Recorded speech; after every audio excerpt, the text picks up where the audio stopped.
Keluarga ini mereka punya usaha rumah makan yang menyediakan sate sebagai hidangan utamanya. Sebenarnya ada gosip yang mengatakan kalau ayah pemilik kedai sate itu adalah seorang dukun sakti.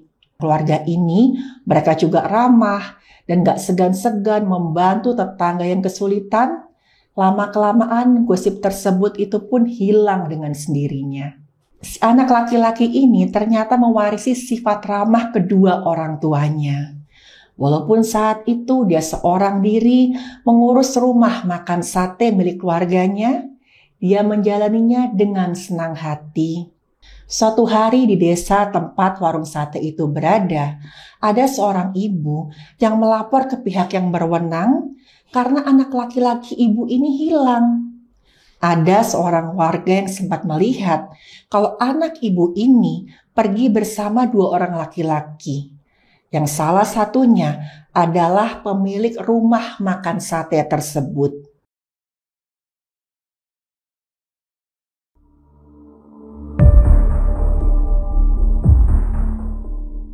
Halo, saya Dr. Stefani. Saya seorang dokter spesialis forensik dan saya melihat apa yang tidak semua orang lihat. Halo, balik lagi di channel Dr. Stefani.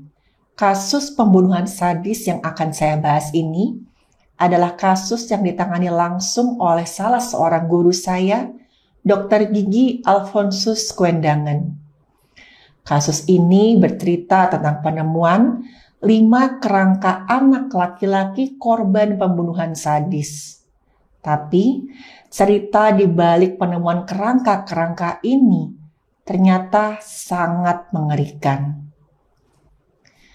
Cerita ini berawal dari ada sebuah keluarga yang terdiri dari ayah, ibu, dan seorang anak laki-laki mereka yang sudah berusia 20 tahun. Keluarga ini mereka punya usaha rumah makan yang menyediakan sate sebagai hidangan utamanya. Ibu di keluarga itu sudah lama meninggal karena sakit. Dan usaha rumah makan sate di keluarga itu sudah berjalan turun-temurun. Sebenarnya ada gosip yang mengatakan kalau ayah pemilik kedai sate itu adalah seorang dukun sakti. Karena beberapa kali ada orang yang datang dari luar kota untuk mencari sang ayah ini. Ada gosip yang mengatakan kalau orang-orang itu datang untuk belajar ilmu gaib. Saat ada warga yang bertanya langsung ke sang ayah menjelaskan kalau dia memang memiliki keahlian pengobatan alternatif berupa pijat dan urut. Dan orang-orang yang datang ke kedai itu untuk mencari sang ayah biasanya mau berobat, entah mau diurut atau dipijat untuk mengobati penyakit mereka. Tambah lagi karena keluarga ini mereka juga ramah dan gak segan-segan membantu tetangga yang kesulitan. Lama-kelamaan gosip tersebut itu pun hilang dengan sendirinya. Anak laki-laki di keluarga itu sempat menikah. Dia juga sempat mengajak istrinya untuk ikut serta mengurus usaha rumah makan keluarganya. Tapi pernikahan mereka gak berlangsung lama. Hanya berlangsung sekitar 1 tahun. Sang anak laki-laki dan istrinya bercerai dan sang istri pun pindah dari rumah tersebut. Dan tak lama setelah si anak laki-laki ini bercerai, sang ayah meninggal dunia. Usaha rumah makan sate tersebut kemudian dilanjutkan oleh si anak laki-laki ini. Si anak laki-laki ini ternyata mewarisi sifat ramah kedua orang tuanya.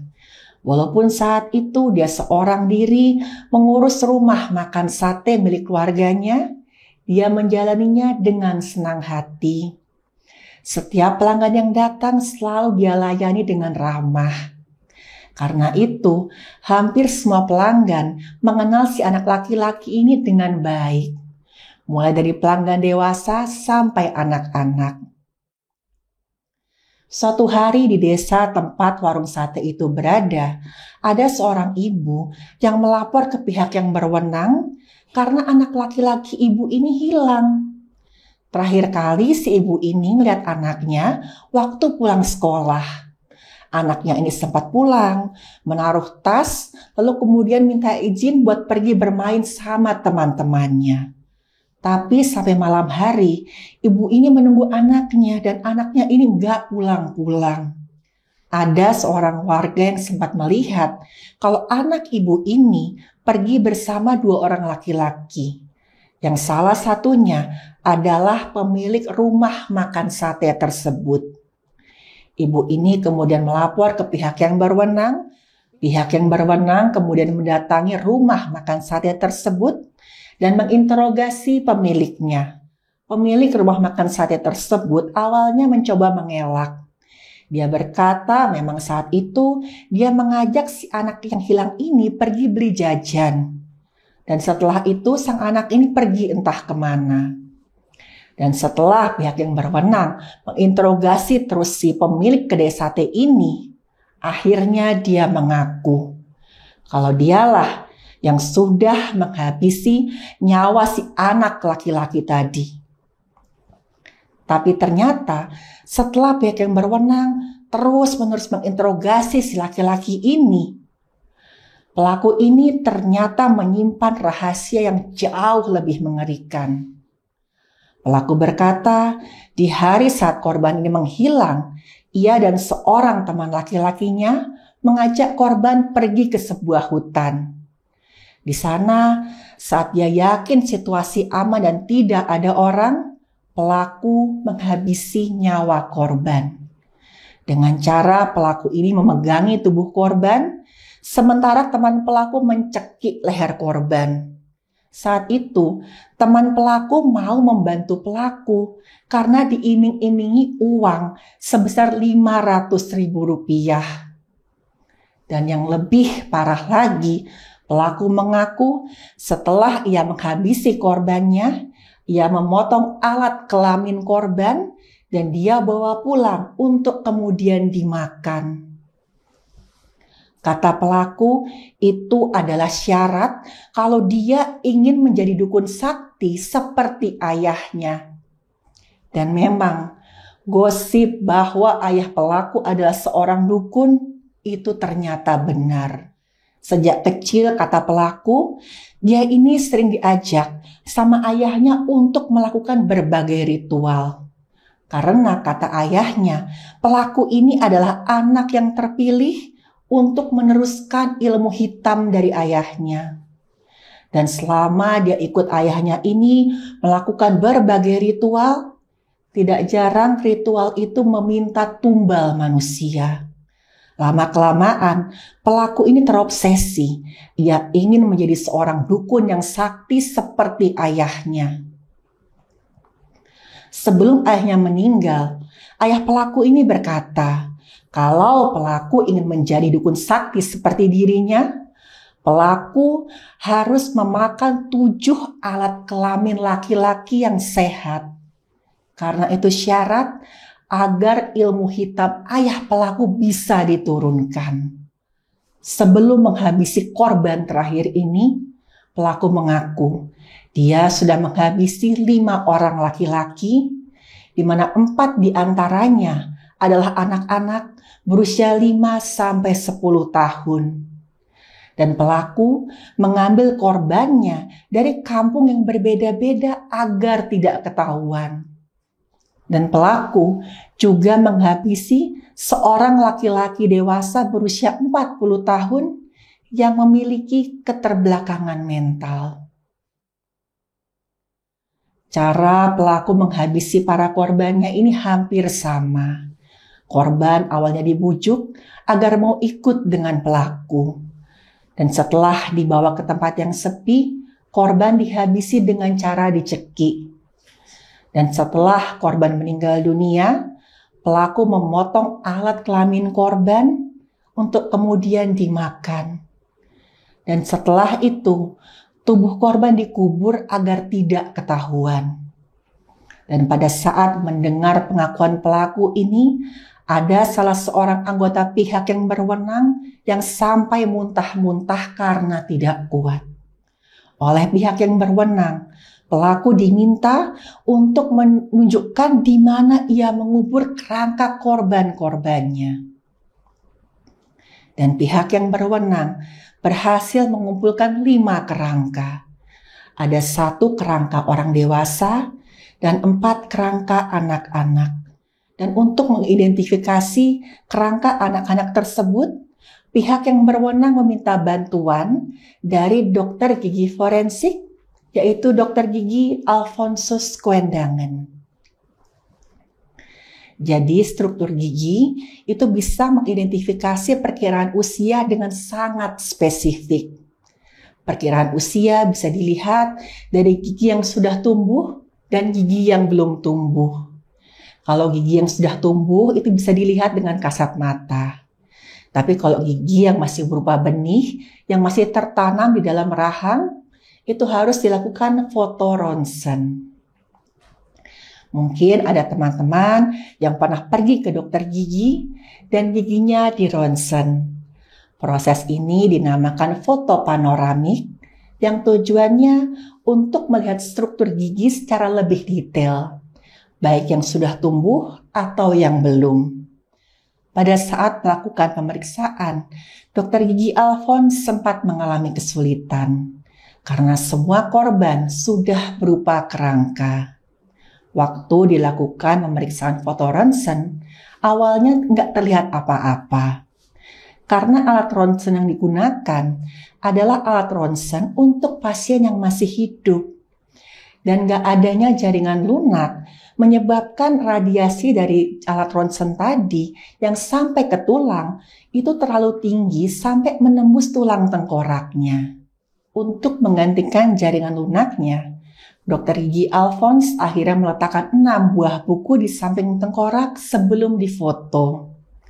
Dan dengan cara ini barulah muncul gambar gigi geligi yang cukup jelas untuk dianalisis.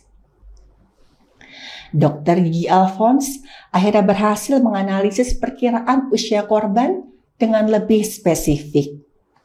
Korban pertama berusia 7-9 tahun, korban kedua berusia 9-11 tahun, korban ketiga berusia 5-7 tahun, dan korban keempat berusia 6-8 tahun. Data perkiraan usia korban tadi kemudian disesuaikan dengan keterangan dari pelaku dan juga laporan dari para orang tua korban dan terakhir dikonfirmasi dengan tes DNA. Dan berkat beliau, seluruh korban berhasil teridentifikasi. Saat pelaku menjalani penyidikan lebih lanjut, terkuaklah lebih banyak fakta yang sangat mengerikan. Ternyata pelaku sempat mengajak mantan istri pelaku untuk melakukan tindak pembunuhan dan mutilasi sadis tadi. Rupanya mantan istri pelaku sebelumnya meminta cerai karena pelaku ini sering melakukan tindakan kekerasan dalam rumah tangga. Dan pelaku juga sering melakukan berbagai ritual mengerikan dan pernah bercerita pada mantan istri pelaku tentang keinginannya mencari tumbal laki-laki demi kesaktian. Dan karena tidak tahan, mantan istri pelaku pun meminta cerai. Saat pelaku mendatangi rumah mantan istrinya, pelaku berkata, kalau pelaku sudah membunuh 2 orang anak laki-laki. Mantan istri pelaku diancam akan dibunuh kalau tidak mau menurut. Karena ketakutan, mantan istri pelaku pun menuruti keinginan bejat pelaku. Pada beberapa pembunuhan berikutnya, pelaku ini sempat mengajak seorang teman laki-laki untuk membantunya. Teman pelaku setuju membantu pelaku setelah diiming-imingi uang Rp500.000. Dan setelah membantu pelaku, teman pelaku ini menagih uangnya.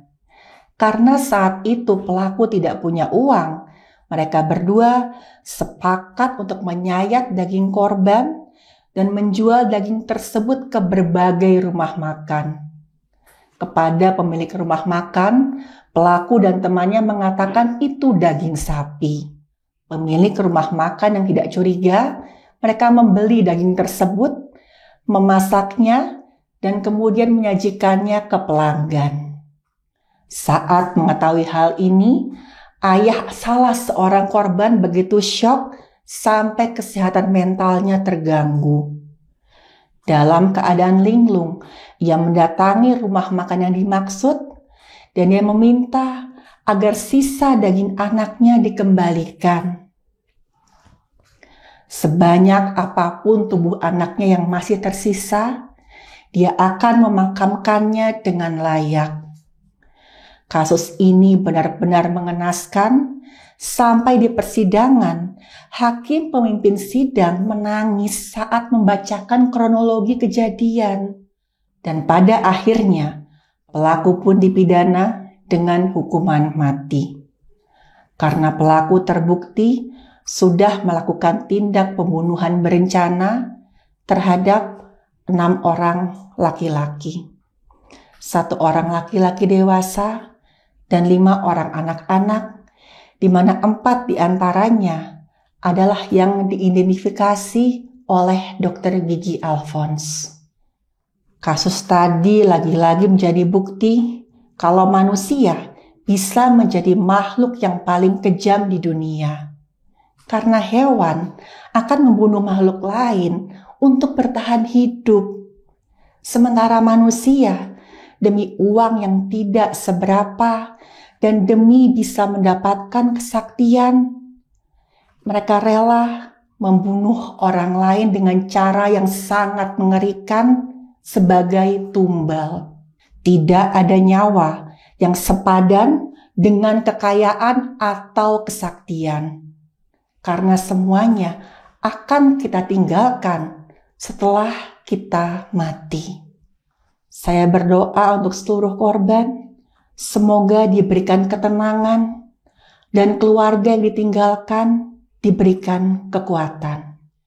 Dan sekali lagi saya tegaskan, tidak ada kejahatan yang sempurna. Serapi apapun kejahatan, pasti akan ketahuan dan akan mendapatkan balasannya.